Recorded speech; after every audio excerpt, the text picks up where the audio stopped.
দিল্লীত বোমা বিস্ফোৰণৰ পাছতেই হাই এলাৰ্ট জাৰি হৈছে আৰু গহপুৰ তাৰ ব্যতিক্ৰম নহয়। গহপুৰতো যি ৰেলৱে জংচন আছে তাত এতিয়া ব্যাপক তালাচী অভিযান অব্যাহত ৰাখিছে। বিশেষকৈ যিসকল যাত্ৰী তেওঁলোকক তন্নতন্নকৈ পৰীক্ষা কৰিছে, কাৰণ যি বোমা বিস্ফোৰণৰ ঘটনা সংঘটিত হ'ল আচলতে দেশ কঁপাই যোৱা এক ঘটনা। তাৰ পিছতেই গুৱাহাটী ৰেলৱে ষ্টেচন হওক বা ৰাজ্যৰ বিভিন্ন স্থানত আচলতে কটকটীয়া নিৰাপত্তা ব্যৱস্থা আৰু প্ৰতিগৰাকী যাত্ৰী সকলোবিলাক তন্নতন্নকৈ পৰীক্ষা কৰিছে।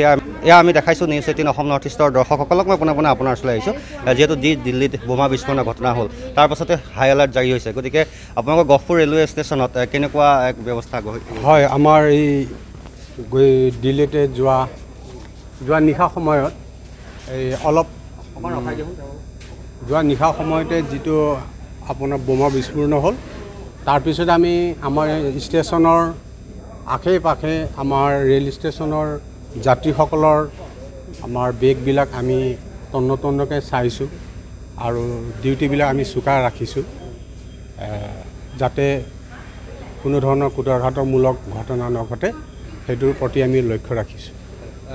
যেতিয়া ট্ৰেইনসমূহ ইয়াত ৰখায় তেতিয়া ট্ৰেইনৰ ভিতৰতো হয়তো আপোনালোকে চাগে সমগ্ৰবিলাক চায়? হয়, আমি ট্ৰেইনৰ ভিতৰতো আমি এই আপোনাৰ যাত্ৰীসকলৰ বেগবিলাক আমি চেক কৰোঁ আৰু তাতে সন্দেহযুক্ত বেগবিলাকো আমি চেক কৰি আমি নজৰ ৰাখোঁ। চেক কৰাৰ যথেষ্ট আপোনালোকে কটকটীয়া নিৰাপত্তা ব্যৱস্থা কৰি তুলিছে? হয়, আমি কটকটীয়া নিৰাপত্তা আমি ৰাখি আহিছোঁ আৰু যোৱাকালিৰ পৰা আমি বেছি কৰিছোঁ। এখন নিজে নিৰাপত্তা ডিউটিখিনি আমি কটকটীয়াকৈ ৰাখিছোঁ। নিশ্চয় ধন্যবাদ জনাইছোঁ। এনেদৰে গহপুৰ ৰেলৱে ষ্টেচনত এতিয়া অধিক কটকটীয়া হৈছে নিৰাপত্তা ব্যৱস্থা।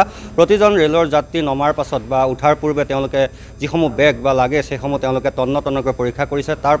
তাৰ সমান্তৰালকৈ 24 ঘণ্টা ইয়াত তীক্ষ্ণ দৃষ্টি ৰাখিছে নিৰাপত্তাৰ দিশটোৰ ওপৰত গুৰুত্ব প্ৰদান কৰি। আৰু এনেদৰে আমি গহপুৰ ৰেলৱে ষ্টেচনৰ কিছু পৰিৱেশ দেখালোঁ।